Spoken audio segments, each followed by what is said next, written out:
Olá, muito bom dia, muito obrigado mais uma vez pela sua companhia.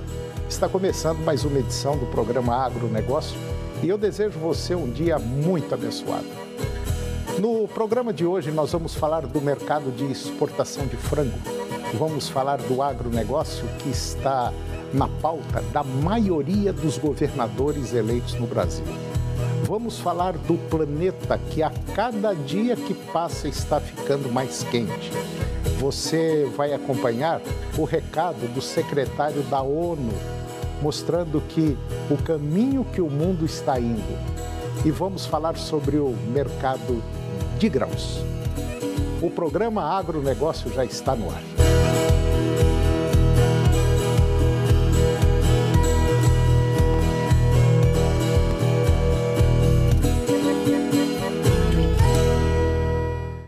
Eu começo o programa de hoje falando sobre o mercado de exportação de frango.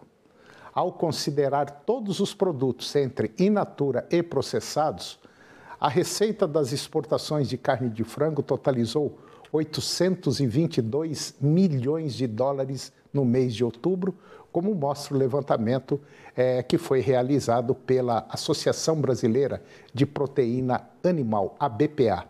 A soma é 15% maior quando comparada ao resultado do mesmo período do ano passado, que foram 715 milhões de dólares. No entanto, segundo a BPA, o volume embarcado no 10º mês do ano, em outubro, alcançou 394 mil toneladas, um desempenho 0,8% menor que o registrado em outubro do ano passado, quando foram exportadas 397 mil toneladas. Já no acumulado do ano, de janeiro a outubro, a receita das exportações da proteína alcançou 8.195 mil dólares, um desempenho 29% maior que o registrado entre janeiro e outubro do ano passado, com 6,3 bilhões de dólares. Em volume, os embarques registrados nos 10 primeiros meses chegaram a 4 milhões e 60 mil toneladas, volume 5% maior que o registrado no mesmo período do ano passado, com 3,8 milhões de toneladas. Entre os principais destinos de exportações do ano, de janeiro a outubro, se destacam os Emirados Árabes, com 377 mil toneladas, um crescimento de quase 23%, Filipinas, com 215 mil toneladas, crescimento de 45%, União Europeia, 202 mil toneladas, um crescimento de 23,8%, e a Coreia do Sul, com 153 mil toneladas e um crescimento de 63,2%. E agora vamos comentar sobre o agronegócio que está na pauta da maioria dos governadores eleitos aqui no Brasil. Ações para fortalecer o agronegócio estão no radar dos governadores eleitos nos 10 estados brasileiros que lideram a lista de valor bruto da produção agropecuária, que é o VBP. Investimentos para industrialização de matérias-primas, ampliação da conectividade no meio rural e modernização da malha ferroviária são algumas das propostas defendidas por políticos que venceram as disputas estaduais. A questão agora é ver se está envolvendo a industrialização de matérias-primas que foi levantada por Mauro Mendes, reeleito governador do Mato Grosso, no primeiro turno. O estado da região centro-oeste é o líder nacional no ranking do VBP. Para industrializar a produção agrícola local, o político ressalta a importância de se atuar contra a burocracia. De forma geral, os políticos que agora contam com status de governadores eleitos propõem investimentos voltados à infraestrutura. Lá no Paraná, por exemplo, o governador Ratinho Júnior, ele falou em ampliar a conexão à internet no meio rural do estado, que ocupa a segunda colocação no ranking nacional do VBP. A agricultura no Brasil e no mundo saiu da enxada e passou para os smartphones e também para os tablets da vida. E agora vamos falar do planeta, que a cada dia que passa está ficando mais quente. Os últimos anos, ou melhor, nos últimos 8 anos, de 2015 a 2022, se encaminham para ser os mais quentes já registrados na história da Terra, de acordo com o relatório provisório da Organização Meteorológica Mundial, OMM, que é um órgão das Nações Unidas, da ONU. O boletim sobre o estado das condições climáticas estima que a temperatura média global já esteja 1,15 graus acima dos níveis pré-industriais em 2022. Ondas de calor extremas, secas e inundações devastadoras afetam milhões e custaram bilhões neste ano. Pelo menos é o que frisa o relatório. Quanto maior o aquecimento, piores os impactos. As condições climáticas estão cada vez mais extremas, o que torna mais importante do que nunca garantir que todos tenham acesso a alertas precoces que salvam vidas. O relatório considera dados registrados até setembro deste ano de serviços meteorológicos e hidrológicos nacionais de instituições parceiras da ONU. O documento foi lançado agora no último domingo, dia 6, quando ocorreu a cerimônia de abertura da Conferência da Organização da ONU sobre Mudanças Climáticas, a COP27, que está acontecendo lá no Egito, na qual a emergência climática foi a tônica do discurso. E agora você vai ver que o secretário-geral das Nações Unidas disse que o mundo caminha para o inferno climático. O secretário-geral das Nações Unidas, Antônio Guterres, ele alertou que nós estamos nos encaminhando para o inferno climático com o pé no acelerador. A fala foi direcionada a lideranças mundiais reunidas no Summit de Líderes da Conferência do Clima, que é a COP27, aberta no último domingo no Egito. O chefe da ONU clamou por um pacto de solidariedade entre países desenvolvidos e economias emergentes. Esta conferência é um lembrete que o relógio está correndo, estamos na luta pelas nossas vidas e estamos perdendo. As emissões de gases de efeito estufa continuam crescendo. As temperaturas globais continuam subindo. O nosso planeta está se aproximando rapidamente de pontos de inflexão que tornarão o caos climático irreversível. Estamos na estrada para o inferno climático com o pé no acelerador. A população mundial deve, em breve, chegar a 8 bilhões. Antônio Guterres disse que este marco coloca em perspectiva o que é esta Conferência do Clima e disse mais que o que responderemos quando um bebê de número 8 bilhões tiver idade suficiente para perguntar. O que o chefe da ONU lamentou é o derramamento de sangue e violência na guerra da Ucrânia e de outros conflitos, mas frisou que as mudanças climáticas não podem sair do foco. É o desafio central do nosso século. É inaceitável, ultrajante e autodestrutivo colocá-lo em um segundo plano. E agora, Jaiane Costa, zootecnista e analista da Scott Consultoria, vai comentar sobre o mercado do animal de reposição. Confira. Olá, meu nome é Jaiane Costa, sou zootecnista e analista de mercado da Scott Consultoria e venho trazer aí o fechamento do mercado de reposição. Bom, considerando todas as categorias aneloradas de machos e fêmeas monitorados pela Scott Consultoria, no mês de outubro, em relação ao mês de setembro, as cotações ficaram praticamente estáveis. É que a pressão baixista aí do mercado do boi gordo vem pressionando o pecuarista na hora de fazer suas compras, então ainda há um cenário de incertezas. Além do mais, né, com esses meses passados de muita seca, as pastagens ainda não recuperaram totalmente seu vigor, não tendo uma capacidade aí de suporte para essa bezerrada. Mas esse cenário pode mudar a partir agora do mês de novembro e dezembro com a retomada das chuvas, principalmente no Brasil Central. E destravando aí as negociações, acontecendo boas negociações a curto e médio prazo, né? Considerando a Praça Paulista, por exemplo, em setembro de 2022, eram necessárias 8 arrobas e meia para aquisição de um bezerro de desmama, de 6 arrobas e meia. Isso em setembro. Em outubro, nesse mesmo comparativo, ainda são necessárias 8, fechamos outubro, né? 8 arrobas e meia para a aquisição de um bezerro de desmama, mantendo aí, então, essa estabilidade na relação de troca do boi gordo com o bezerro. No comparativo semanal, já puxando aí para a primeira semana de novembro, as cotações recuaram 0,5% para todas as categorias de machos e fêmeas anelorados monitorados pela Scott Consultoria. Bom, mercado de reposição era isso, pessoal. Muito obrigada, até a próxima. E agora você vai ver que os números foram divulgados agora pelo Banco Central. O superávit primário representa o resultado positivo das contas do setor público, despesas menos receitas. Desconsiderando o pagamento dos juros da dívida pública, as contas públicas fecharam o mês de setembro com saldo positivo, resultado do aumento da arrecadação do Tesouro Nacional.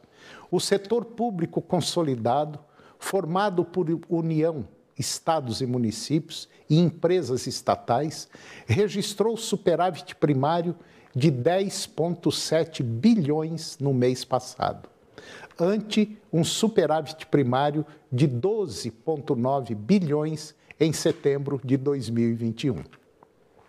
Em 12 meses, encerrados agora em setembro, as contas acumulam superávit primário de 181,3 bilhões de reais, o que corresponde a 1,9% do Produto Interno Bruto, que é o PIB, que é a soma de todos os bens e serviços produzidos no país. No ano de janeiro a setembro, existe um superávit de 130 bilhões de reais ante resultado positivo de 14 bilhões de reais no mesmo período do ano passado. Em 2021, as contas públicas fecharam o ano com superávit de 64 bilhões, 0,7% do PIB. Foi o primeiro ano de resultados positivos nas contas do setor público após 7 anos de déficit. E depois do intervalo, nós vamos falar do plantio da safra 22-23 e também você vai ver como anda as condições do mercado do milho e da soja. Nós voltamos já, é um minuto só.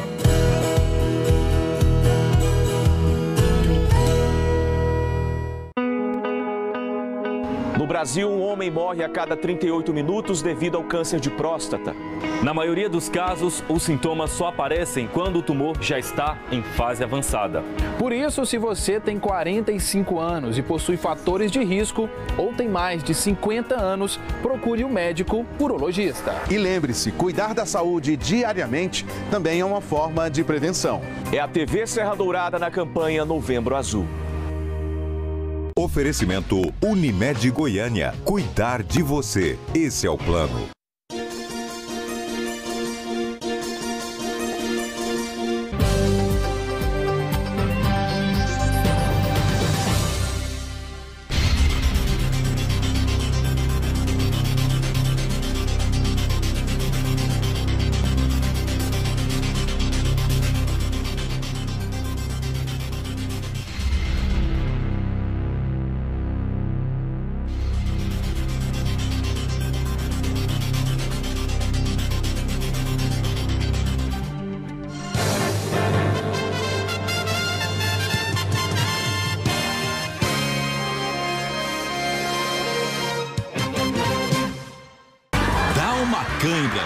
Mas é só o prazer de rir.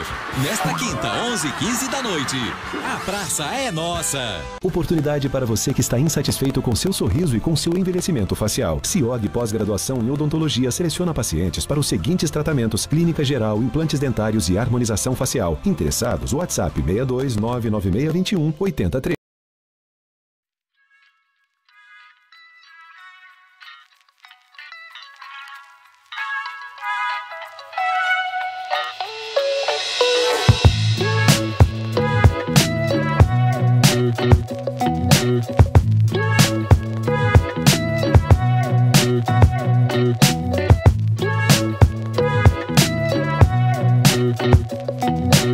mais. No campo ou na cidade, precisou Safra. Se você tá querendo notícia séria, pode esquecer. Mas se tá procurando diversão, o jornal mais louco da TV brasileira você só vê aqui. Hoje, 10h15 da noite. Programa do Ratinho. Agronegócio. Oferecimento no campo ou na cidade. Safra Irrigação. 3928 4020.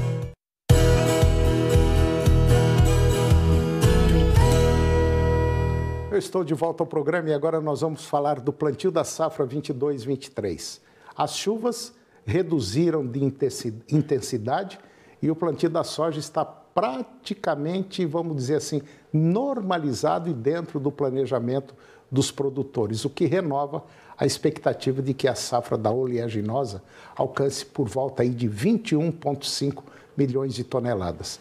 Conforme dados do boletim do Departamento de Agricultura Rural, o DERAL, o plantio da soja lá no Paraná, que é um dos maiores produtores do Brasil, está liberado desde dia 10 de setembro, quando terminou o vazio sanitário, período iniciado em 10 de junho, em que é proibida a manutenção de qualquer planta viva de soja na lavoura. O objetivo é evitar que doenças, pragas, fiquem incubadas para a safra seguinte. Com os últimos 7 dias oferecendo condições climáticas favoráveis, os produtores conseguiram plantar mais de 1.300.000 hectares lá no Paraná, atingindo 67% da área estimada de 5,7 milhões de hectares. No campo, 37% da área está em germinação e 63% na fase de desenvolvimento vegetativo. As condições são boas para 95% das lavouras, com 4% de mediana e 1% ruim. E agora eu vou conversar com o Matheus Pereira. Matheus é analista de mercado da Pátria Agronegócios, uma das importantes empresas de consultoria e mercado aqui na região Centro-Oeste. E nós vamos falar aí um pouquinho de política, vamos falar da dona de casa, vamos falar do milho, vamos falar da soja. Apesar de estar chovendo, mas tem muitas regiões que não está legal não, né? Bom dia, Matheus. Bom dia a todos que nos assistem. E sim, a gente tem aí uma nova safra no Brasil de soja se desenvolvendo. Temos aí importantes estados como Paraná, Mato Grosso e aqui Goiás, né, presenciando uma safra regular no início até o momento. A gente tem aí, ainda se mantém, né, a capacidade produtiva do Brasil próxima a 150 milhões de toneladas de soja, que seria a maior safra da história do Brasil, o que acaba trazendo um certo alívio, né, a toda a cadeia de consumo da oleaginosa no país. Além da soja também nós temos aqui um outro grão, que é o milho, que é o parceiro, é uma dupla sertaneja, soja e milho, que parece que um não vive sem o outro e um é tão importante quanto o outro. Planta soja, colhe a soja, planta o milho. E nós estamos vendo, apesar que algumas regiões estão indo muito bem, mas tem algumas que estão precisando de água, né? Exatamente. Aqui mesmo dentro do estado de Goiás, né, a gente pode até traçar um paralelo para a região sudoeste goiana, que e comporta 80% de toda a safra de soja e milho milho do estado de Goiás, né, que já tem aí quase 7 dias de estiagens, previsões estão um pouco ainda preocupantes no curto prazo. É claro que vale muito, né, a gente ressaltar que, tradicionalmente, o estado de Goiás ele tem uma maior capacidade de plantio agora na segunda metade de novembro, né, quando tradicionalmente a gente estaria com as máquinas em campo acelerando o plantio da soja e do milho. Então, sim, faltam chuva em algumas regiões, é necessário que nessas próximas semanas, especialmente na segunda quinzena de novembro, essas chuvas voltem com mais intensidade. Se não voltar, corre-se o risco de a gente ter uma surpresa, né? Exato, uma surpresa não tão agradável. Não, pelo contrário. Bom, Matheus, nós estamos vendo essa confusão toda que está acontecendo no nosso país. Está certo, está errado, greve, enfim, deixa o mercado bem assustado, né? Demais, muito assustado. Né? Essas manifestações, apesar de mostrar a revolta de parte da população com que a gente observou nas urnas aí ao longo do segundo turno das eleições presidenciais no Brasil, mostra a insatisfação de alguns, acaba minando, né, o poder político desse novo governo, traz muito receio ao mercado financeiro que se estressa, né? E mercado estressado acaba o quê? Elevando cotação de dólar, acaba depreciando o índice acionário, acaba colocando o nosso produto para exportação mais caro, que acaba também encarecendo o produto que é retido dentro do nosso país. Então é toda uma junção de problemas que acaba só prejudicando não só quem está dentro, mas quem está fora do Brasil esperando o nosso grão, nossa proteína. E quando a gente fala no agro, a gente também fala da dona de casa, né? Exato, a dona de casa que consome o nosso produto. Nós plantamos para eles, né? Exato, seja ela aqui, seja ela do outro lado do planeta, né? E eu tenho conversado com muitos produtores, grandes produtores. Enfim, na verdade a gente conversa com todo mundo, é pequeno, é médio, é grande. Bom, e existe uma grande preocupação agora, uma preocupação não muito legal em relação ao agro e também à economia. É bom a gente lembrar que o agro chegou aqui até hoje aos trancos e barrancos, rompendo uma série de barreiras, o produtor rural enfiando a cara, pegando dinheiro emprestado e foi tocando, e hoje nós somos aí como eu sempre falo, o supermercado do planeta, e muitos países dependem do Brasil, né? Toninho, eu diria quase todos. Pois é, e ninguém agora, independente do que vai acontecer, se vai o novo governo, se não vai novo, eu não sei se vai, o que vai acontecer, mas a turma precisa tomar um pouco de juízo na cabeça, porque se o agro der uma chacoalhada, escreve o que eu vou falar, quebra o Brasil. Exato. Mas racha, trinca assim, ó, rachadinho. É igual quebrar uma peça de cristal, não tem conserto depois. E a economia global, Antônio, ela se evoluiu ao longo dos últimos 10 anos. Até 10 anos atrás era comum a gente ver grandes países de manufatura, como a China, sendo aí o principal alvo, né, a atenção da economia. Hoje, os países com matérias-primas, que é o caso do Brasil, que a gente fala tanto de agro, mas somos ricos em matérias-primas minerais, energéticas como o petróleo, nós hoje somos sim a bola da vez. Então, quando a gente falta esse horizonte político no nosso país, né, para onde a gente vai estar caminhando aí daqui 4 anos, infelizmente enfraquece a nossa capacidade de crescimento, onde o Brasil poderia estar alavancando economicamente, podendo abrir o teu mercado a outros países, crescendo, se tornando um destaque no planeta, e agora a gente fica aí todo ofuscado, né, com esse horizonte político que tem enfrentado o Brasil nessa reta final de ano, né? Ô Matheus, a gente sabe que a sua empresa, a Pátria Agronegócios, é uma grande empresa e que tem contato com todo o planeta. Todo santo dia vocês estão conectados aí com tudo que está acontecendo no mundo em relação a commodities. Tanto a área agrícola, a agropecuária, quanto a área também, outras commodities como o ferro, o aço, enfim, combustível. Como é que está essa situação mundial, essa guerra lá na Ucrânia, um medo que está tendo aí entre Coreia do Norte e Coreia do Sul, o coreanozinho lá está doidinho para apertar um botão ali para ver a Coreia do Sul explodir, tem a China cutucando Taiwan. Como é que está assim, lá na frente, lá no mercado futuro, a tendência do dólar? Porque é esse que mexe com a economia, né? Olha, Antônio, isso aí que está o grande problema, né? Os atritos geopolíticos em todo o planeta, eles estão muito à flor da pele, né? Assim, não é só o Brasil que vem enfrentando uma crise política, outros países enfrentam, como lá o leste europeu, como o sudeste da Ásia. E tem mais uma, né? Tem agora o Congresso americano, a eleição também no Congresso americano, exato, que está para o Biden perder muita gente lá dentro, né? Exatamente, acontece nessa semana agora. Já está acontecendo, está explodindo aí.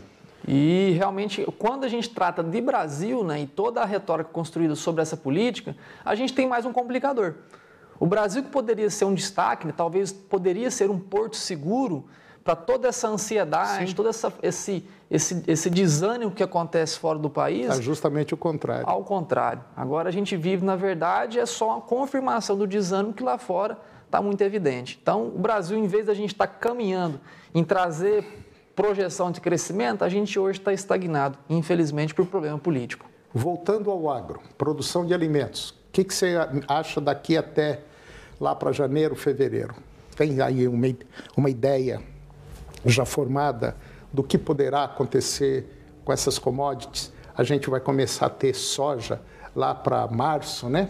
Que Sim. vai ser o nosso, talvez o boom da colheita, né? Sim. Como é que está aí o mercado de soja, de milho, o mercado futuro? Olha, o mercado futuro ele está muito promissor, né? Porém, ele está precificando uma safra cheia aqui no nosso país, né? A gente tem tanto o Brasil com capacidade de produzir 150 milhões de toneladas de soja, produzir 110, 115 milhões de toneladas de milho, que seriam 2 safras recordes para o país, né? Então, nessa situação, quando a gente trata de mercado futuro, super ofertas trazem pressão aos preços. Os preços tendem a cair para 2023, caso essas 2 safras de soja e de milho se confirmem como saudáveis, cheias, produtivas para o próximo ano. Porém, ponto favorável realmente ao consumidor desse grão internamente do país, que são todos nós. Todo mundo que se alimenta, que vai no supermercado comprar óleo de cozinha, comprar carne, comprar frango, está consumindo indiretamente soja ou milho, que é ração desses animais. Então, assim, traz esse certo alívio que a gente pode ver uma redução inflacionária nas prateleiras dos supermercados por conta dessa superprodução que vem pela frente. Agora, por outro lado, também a gente tem alguns países aí que são bem produtivos, mas que parece que não terão aí uma produção como está se esperando, né? Exato. Caso da Europa, caso de toda a China, nos Estados Unidos, que são aí países problemáticos.